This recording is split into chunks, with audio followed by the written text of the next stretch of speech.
Namaskaram and Jai Hind, folks. Welcome to episode number 119. It's on the fifth caraṇam of éndarō mahānubhāvulu, transcending all branding towards fulfillment, true greatness, while concentrating and embodying divinity into various names and forms is a phenomenally potent, age-old process of consecration. The consecrated deities have over time been zealously overused and inadvertently misused, sometimes even to the detriment of sādhaks, who are now stuck to the selfies more than the self, which consecrated those selfies in the first place through prāṇa pratiṣṭā. Please note that I have, of course, used an uppercase yes, not only for self as always, but for selfies too. This uppercase S for selfies is used not just mischievously or sarcastically, but purposely, as these are consecrated selfies. Such consecrated selfies include both forms as well as their names, that is, the rūpās as well as the nāmās of the vigrahās and mūrtīs. Take, for example, hariguna, which has an infinitely potent meaning that I shall reveal shortly. However, most people will water it down to just mean the guna of Hari. One can't be more blasphemous without even knowing that one is blasphemous. My advisor at Church Dewey Hodges used to say, you can help those who do not know. It's okay. But those who do not know that they do not know, nobody can help them. Similar to that, blasphemous, and you don't even know you're blasphemous. Why do I say that? It's very strong words. A deep connection, unknown to anyone or anyone that I know for that matter, but most directly relevant to the very first word, hariguna, of today's caraṇam. Let us begin today's discourse with a very popular Vedic Shanti mantra from Brihadaranyaka Upanishad, recited typically at the beginning of every session that a Shishya has with the Guru, because peace is not a goal, but one of the most fundamental prerequisites for any activity or learning that is truly worthy of any living being, or so humane, leave alone divine. The Shanti mantra that I'm referring to, as many of you would know, is Aum Asato Ma Sadgamaya Tamaso Ma Jyotirgamaya Pratyarma Mrutangamaya Aum Shanti Shanti Shanti,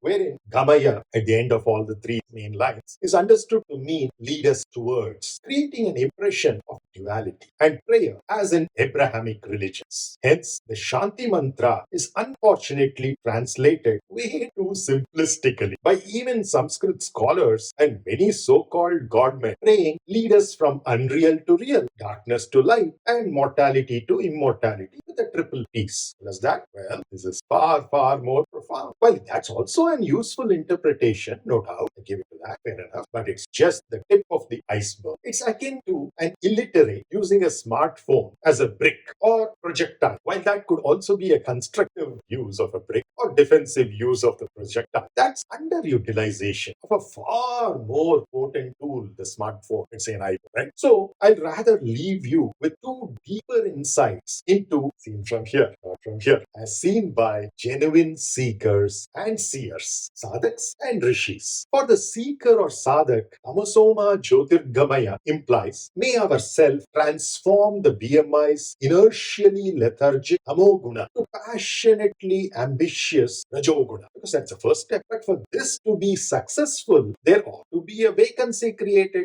so called back by our already existing rajoguna. Like in many places of work, there's a fixed number of employees that they can have, and unless and until one of them leaves, retires, or is thrown out, nobody else can get it. So it's kind of that. There ought to be a vacuum created by our already existing rajoguna. Rajoguna leaves, then the tamoguna can occupy its space, because multiple ambitions, rajo is all about ambitions, you see, because multiple ambitions are usually contradictory and can't coexist. Two egoistic people can't coexist. Right? Leave alone co-inhabit in a living relationship, even if they have the triple chakras of Mooladhara, Swadhisthana, and Manipura to occupy, because these are three basic houses or residences of our Rajoguna. That's precisely why this is the second line rather than the first, and is preceded, of course, by Aum Asato Ma Sadgamaya. as the first line. This requires ourselves to transform the subtle materials and energies constituting our Rajoguna, including the Kapha and Pitta, already refined into Ojas and Tejas respectively, further into Prāṇa at Sattva's base camp, Anahata, and climb up further for special purification at Vishuddhi and perceptive clarity at Agnya. That's all that can be achieved via the BMI's self-effort. The body's work as Karma Yogi, the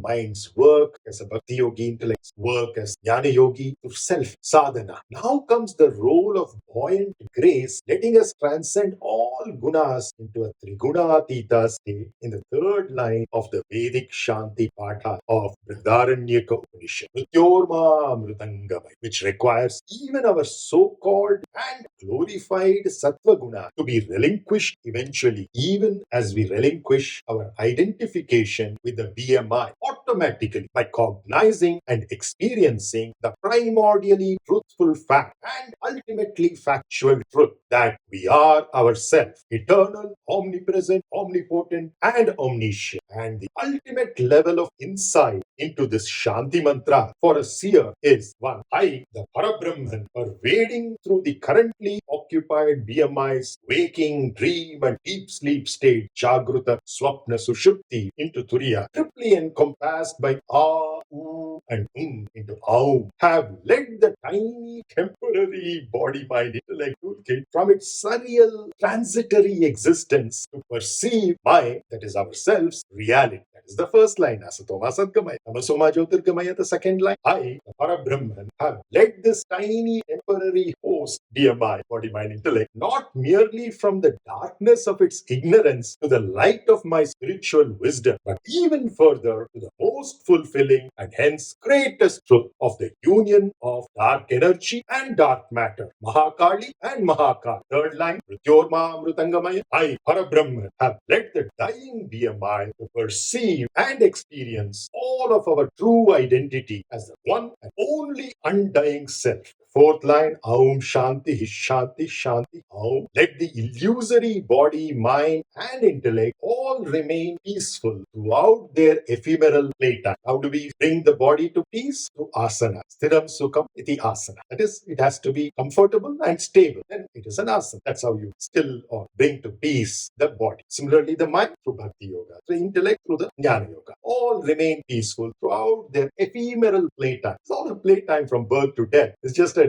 movie or a cinema or a drama or a theater play that we are doing. It's ephemeral. It just flies away, fleets. What's 100 years in the life of this universe, which is billions or trillions of years, right? So let's come to VasanthiMā's song that I finish singing, and then I'll get back to you as always with our advaitik insights into this charan.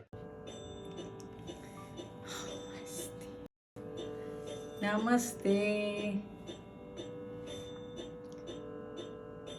Mama pari ri gari ni sari gari ri sani pani sari ri ri ri gari sari ma pa pani sari ri ma pani sari gari ri sa sani pa pa ma re gari ri sani endarō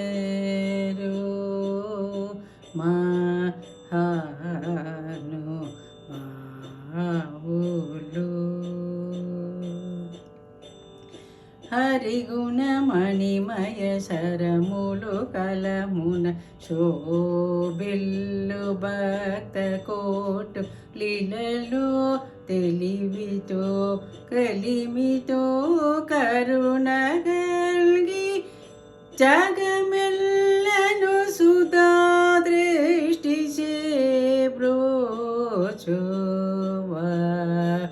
ఎందరో mahānubhāvulu.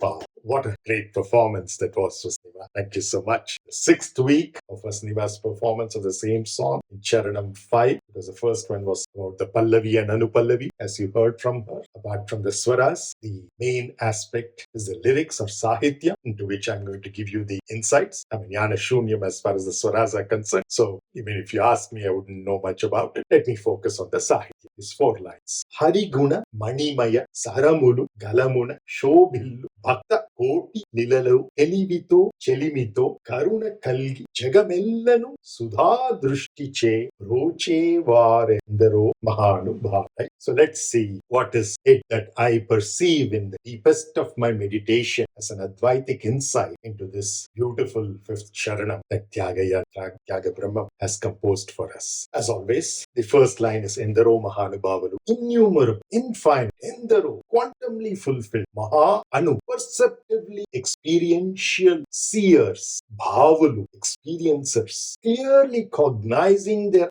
identity with ourself rather than their bodies, minds, and intellects. So what do? They steal, kidnap, and hijack. Hari, many people always think of as a 4-handed Vishnu with Shankha, Chakra, Gada, and Ashirvadam. Well, that is a representation of the omnipresence that our self has. But in reality, what does Hari mean? To steal, to kidnap, to hijack. What? To steal, kidnap, and hijack. Hari, Haranakarna, of what? All the 3 categories of the bodies, as well as the minds, as well as the intellects, characterization or gunas, and adorn these triple qualities, sattva, rajo, tamo, as illusory gems, not just gems you can't take as it is, right? You have to put them together in a necklace or something. So these triple qualities are adorned as illusory gem bedecked Maya, Mani Maya, what? Chains, Saramulu. Those links, as you can see in this Rudraksha beads also. Chains are Saramulu, around sonorous throats. Within, of course, the temporarily entrusted DMI's neck,